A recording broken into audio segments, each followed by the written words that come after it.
cutting snippets from Studio E for the Snippets Pearlescent free pattern, and I'm demoing how to cut this fabric. So the first cut you need to do is width across the fabric.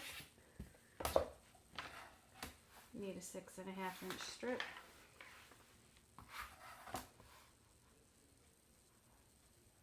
So just line her up.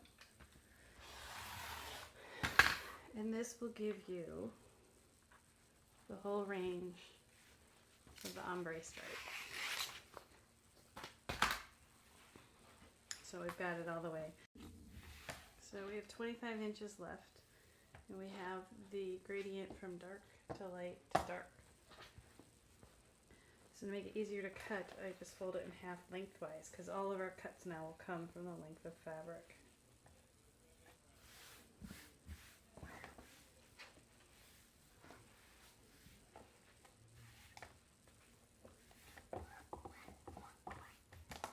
Okay, so from the first end of the darkest color, cut off the selvage.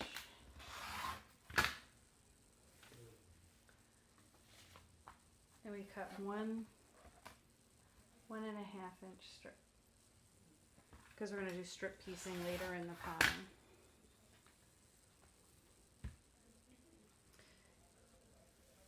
You need to cut a 3-inch and a 2 3/8 inch strip from the darkest. So on this side I will cut the 2 3/8.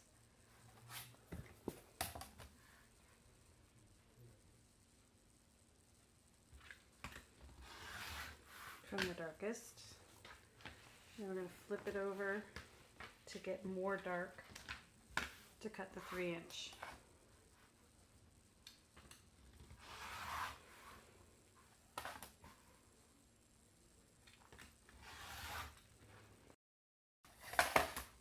From the 3/8 strip, we need to cut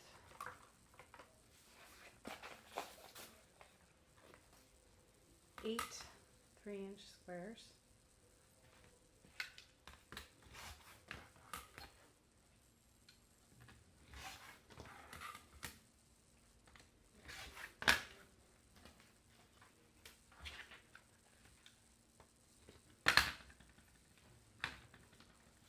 From the 2 3/8, we need 6 squares, and then we're going to cut those across the diagonal.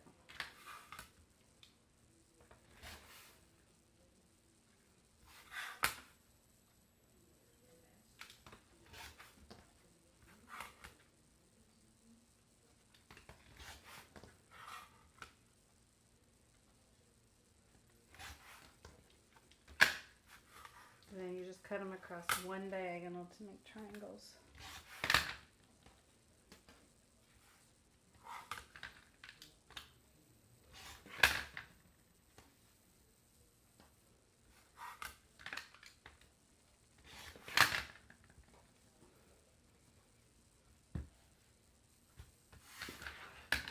Now the next section gets cut from the medium fabrics, and then we have the lights. So for the lights, you need to cut 3 2 1/8,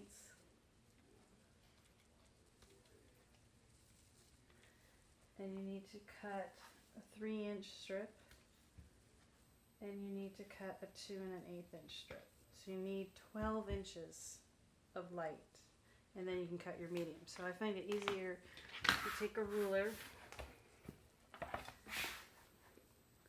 have my center line there, and I align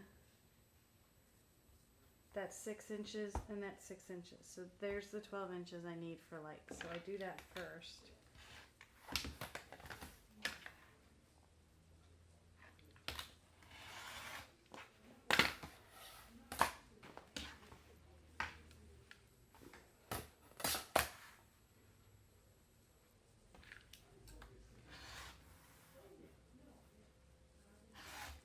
So now I know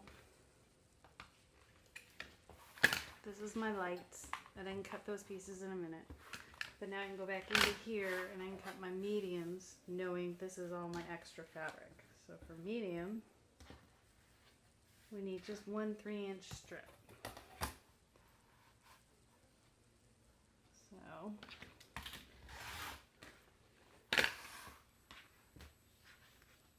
think I like the middle, so I'm just going to go right in the middle here.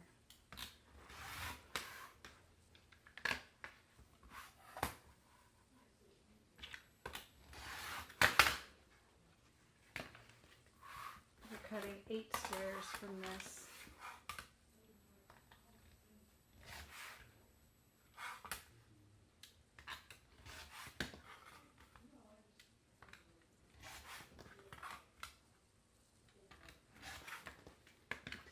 There's my mediums. Now let's go back to the light section. From the light section, we need to cut 3 2 1/8 from the lightest part, 1 2 1/8 from the medium light, and 1 3" from the medium light. So we're going to cut 3 inches on this side.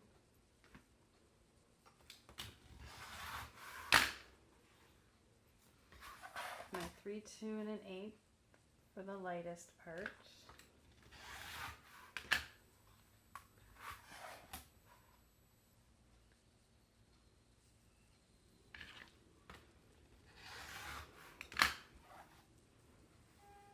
Two.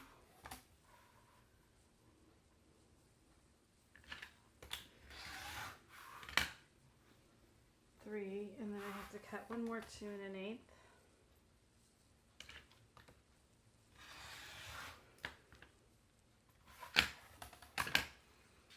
From the 3 lightest,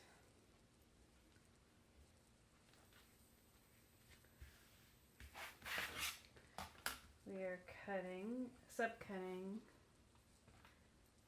12 4 7/8. So every cut gives me 6, so I need 2 cuts.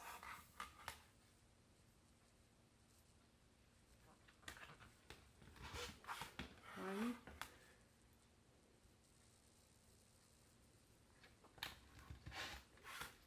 There's the 12. Then I need 12 2 1/8" squares, so I'm going to cut 6 of them from here.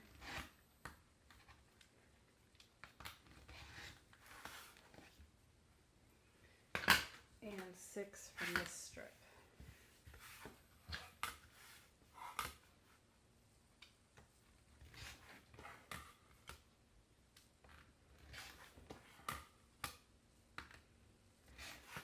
So 2 4 6. And then for my last strip, we're going to get the 8 light 3" squares.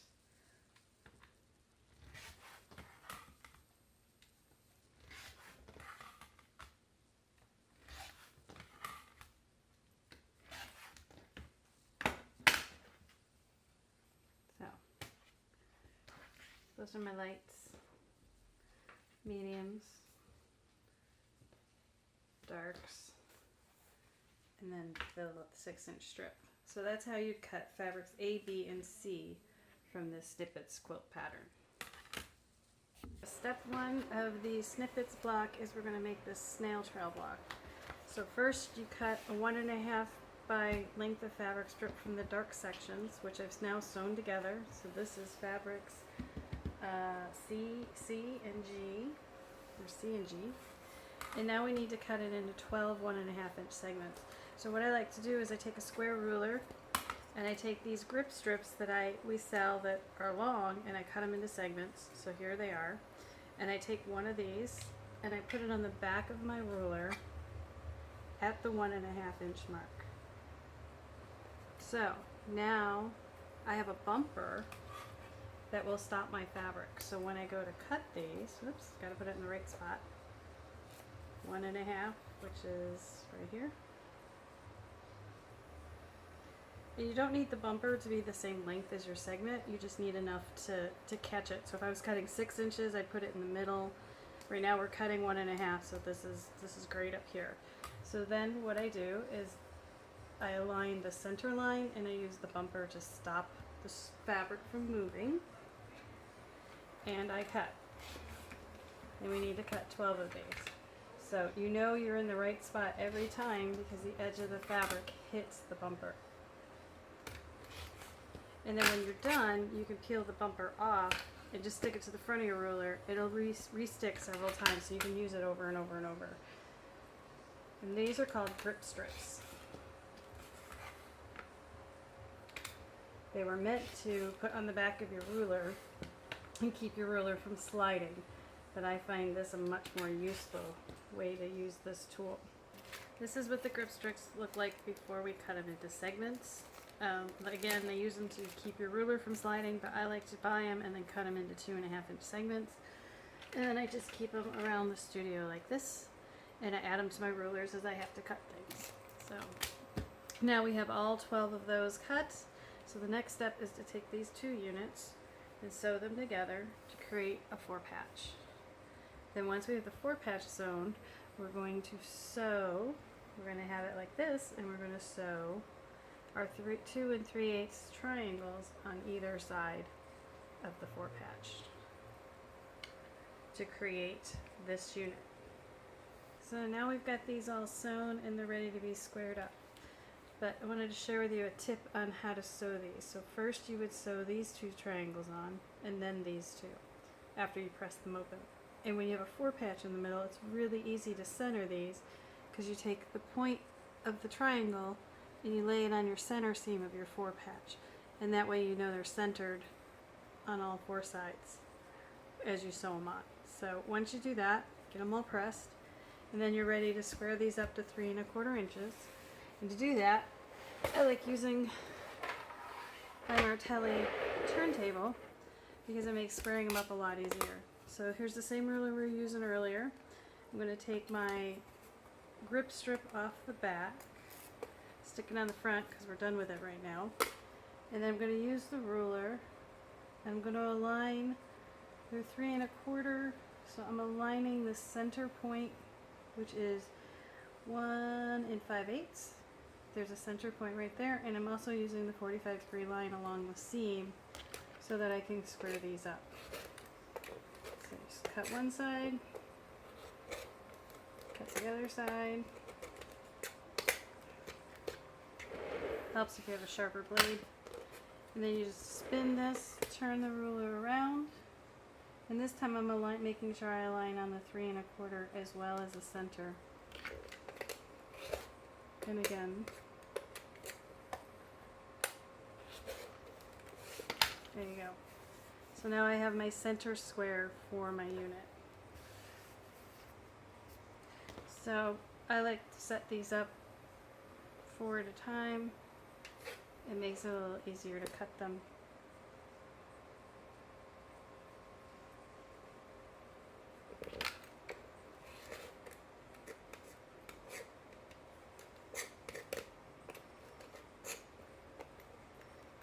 This is the problem. My screw on my rotary cutter was too loose.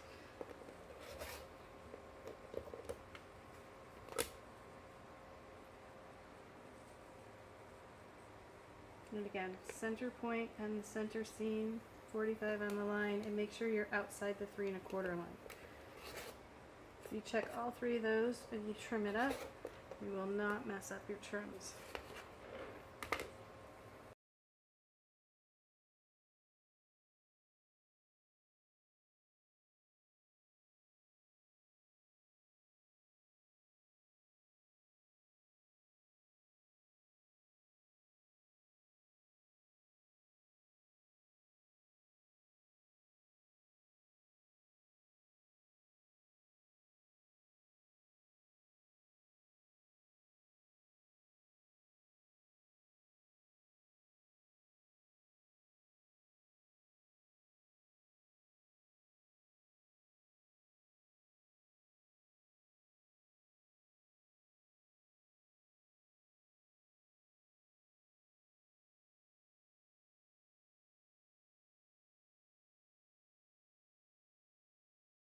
So next step, we've got our centers done.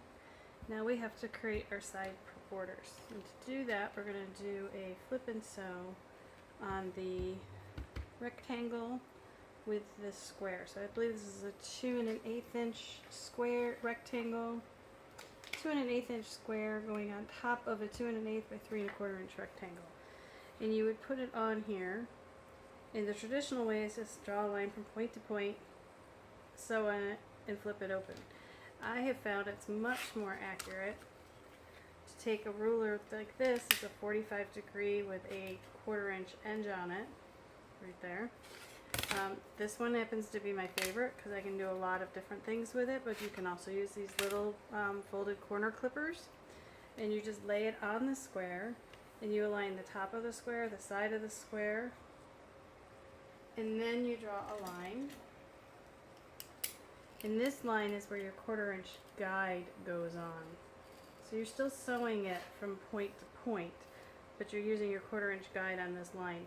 And what that does is it gives you a much more accurate measurement, because instead of just going point to point, where you're only aligning these 2 points, you're actually using the ruler and you're aligning 2 edges of the square. Sometimes you can even use the 3rd line down here. So that diagonal is much more accurate than this diagonal. So once you've marked them all, you layer them up, and you always want to take the smaller triangle and point it towards the square that you want it to flip out to. So we want it to flip this way. So this is the smaller triangle, it's going to go that way. If we did this and sewed, it would not come out right. So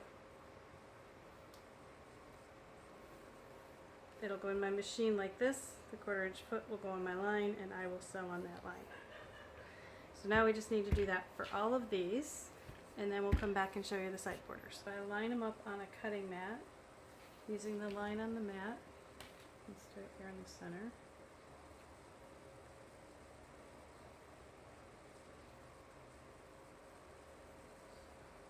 And then I'll cut them all at one time. And that way I can cut all 12 at one time.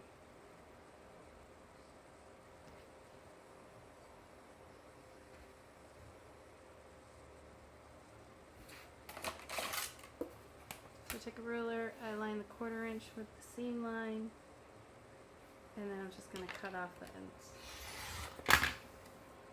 And there they are, ready to go.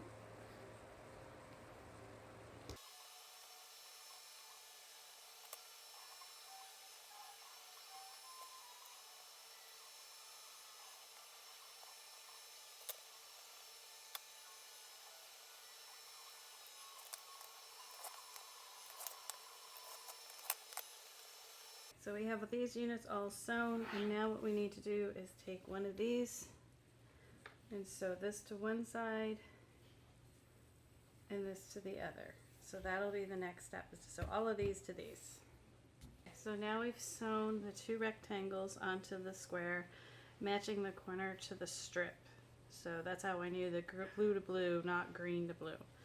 So those are all sewn, and those are ready for their tops and bottoms, which we're going to do by taking a 2 1/8 by 3 3/4 strip and a 2 1/8 by 4 7/8 inch strip. So 3 3/4, 4 7/8. We're going to take the longer strip, put it on the bottom, top strip. I'm going to put it on top, and then we're going to draw a line like we normally do for flip and sew, lining the top and the side and drawing a line. Now when I sew, my 1/4 inch guide will go on here, and we're going to sew from corner to corner, and then this will flip out like that. So now we just need to do that for all of these.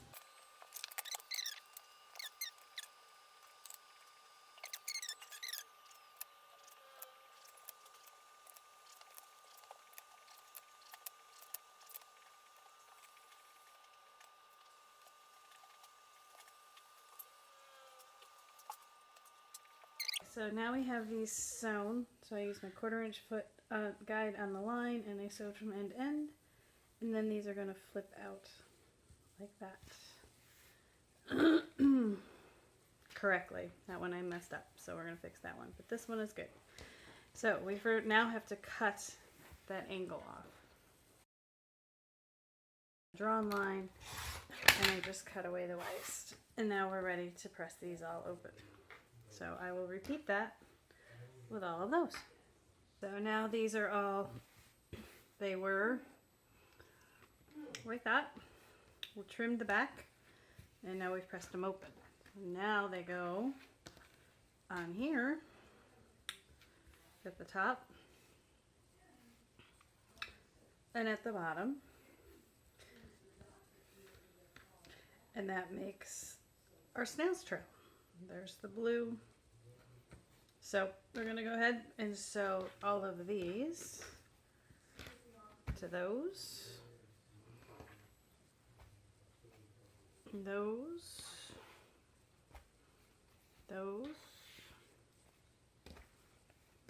and this guy goes on the bottom there. So we'll be back in a second. And here we go. These are all done. They should measure 6.5 inches square. And these are our snail trail blocks for the Snippets quilt. You should have 6 of each color. For the next step, we're going to create 1 square on 1 corner and do flip and sew like we've been doing all along. So that'll go in there, and these will flip open. And then you're going to sew 4 together to make a block. So to do that, we need to take all of the 3-inch squares that are dark and pair them up with all of the smaller black squares that are dark. Medium to medium and light to light. So we've laid all these out so I know what goes where. There's 56 of these, 56 of these. So then we go through and we start marking each of these.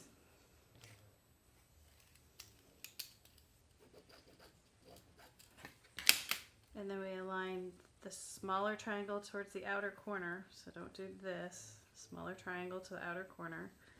And you align those up, and we're going to sew from point to point, and our 1/4-inch guide will go on the drawn line. So all of these need to get matched up.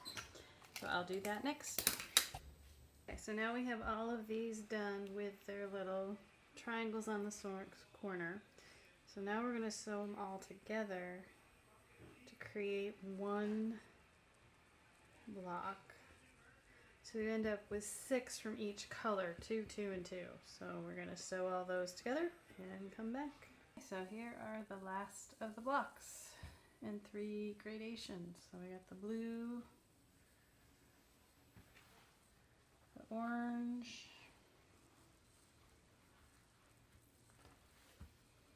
they're so pretty, purple,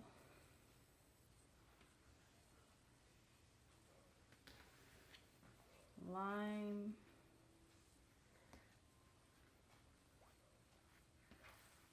tealy mint, I guess you would call it, raspberry, and the gold. So now we have all our blocks and units put together. So I'm going to follow the quilt photo, and I'm going to sew these into columns, add that little border, and then do the piece border, and we'll be done. So before I show you the whole quilt, I want to show you a close-up of the Snippets quilt. We just got it back from the quilter.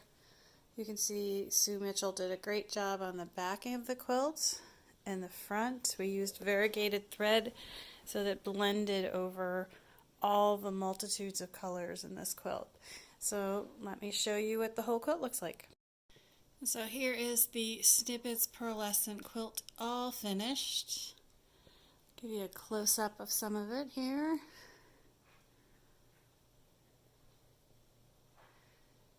Denise did a great job designing this one. And there's the quilting done by Sue Mitchell. And the fabrics they just glow. So I hope you've enjoyed this tutorial on how to make the Snippets Pearlescent quilt. And have fun making the project.